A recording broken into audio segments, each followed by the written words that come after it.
എന്തൊക്കെ ഈ വേൾഡ് കപ്പിൽ നടക്കണേ? ഇന്നലെ നടന്ന 4 മാച്ചുകളിൽ ഓരോ മാച്ചും ഡ്രോയിൽ അവസാനിച്ചു. വേൾഡ് കപ്പിന്റെ ചരിത്രത്തിൽ 1958 ശേഷം ആദ്യമായിട്ടാണ് എല്ലാ മാച്ചും ഡ്രോയിൽ അവസാനിച്ചത്. ഇന്നലെ ഫാൻസിനെ ഞെട്ടിച്ചൊരു കളി സ്പെയിൻ വേഴ്സസ് കേപ്പ് വെർഡെ മാച്ചായിരുന്നു.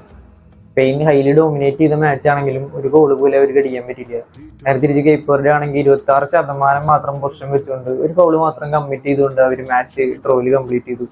സ്പെയിൻ ഇഷ്ടംപോലെ ചാൻസ് കിട്ടിയെങ്കിലും അവരുടെ ഒരു ടാക്ടിക്കൽ ഡിസിപ്ലിൻ തന്നെയാണ് മുന്നോട്ട് വെച്ചത്. എല്ലാവരും പറയും ഒരു 10 പേരെ വെച്ചിട്ട് ബസ് പാർക്കിംഗ് കളിച്ച് ജയിക്കാൻ ആർക്കും പറ്റും. പക്ഷെ കീപ്പറിന്റെ പോലൊരു കുഞ്ഞൻ രാജ്യത്തിനെ സംബന്ധിച്ചിടത്തോളം ഈ ഒരു ഡ്രോ വലിയ ഇമ്പാക്റ്റ് ആണ്. അവരുടെ ഓരോ പ്ലേയേഴ്സും ടാക്ടിക്കലി തുടക്കം തൊട്ട് അവസാനം വരെ ഡിസിപ്ലിൻ കാണിച്ചുകൊണ്ട് തന്നെയാണ് അവർക്ക് ഇങ്ങനെ ഒരു ഡ്രോ കിട്ടിയത്. പ്രധാനപ്പെട്ട വിഷയം ഇതൊക്കെ കഴിഞ്ഞ് ഒരു ഡിഫൻസ് ലീവിനെ മുന്നോട്ട് കടന്നുകൊണ്ട് ഗോൾ കീപ്പറിന്റെ അവിടേക്ക് എത്തിയാൽ പോലും അവർക്ക് പോസ്റ്റിലേക്ക് ഒരു ഷോട്ട് പോലും എടുക്കാൻ സാധിച്ചില്ല എന്നുള്ളതാണ് വാസ്തവം. അവരുടെ ഗോൾ കീപ്പറായ ഓസീനിയുടെ പെർഫോമൻസ് അതിഗംഭീരമായിരുന്നു. 40 വയസ്സിൽ വേൾഡ് കപ്പിൽ ഡെബ്യൂ ചെയ്ത മനുഷ്യൻ 25 വയസ്സിൽ മാത്രമാണ് ഒരു പ്രൊഫഷണൽ ഫുട്ബോളറായി മാറിയത്. അദ്ദേഹം ഇപ്പൊ കേപ്പ് വെർഡെനെ സംബന്ധിച്ചിടത്തോളം ഒരു ലെജൻഡ് തന്നെ മാറിയിരിക്കുകയാണ്.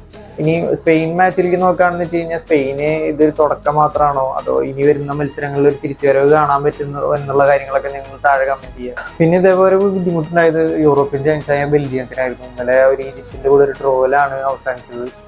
ഈജിപ്ത് വളരെ നല്ല രീതിയിൽ ബെൽജിയത്തിന്റെ മിഡ്ഫീൽഡിനെ ഡോമിനേറ്റ് ചെയ്തു. അവര് മിഡ്ഫീൽഡ് അവരുടെ സഫോക്കേറ്റ് ചെയ്തു എന്ന് വേണമെങ്കിൽ പറയാം.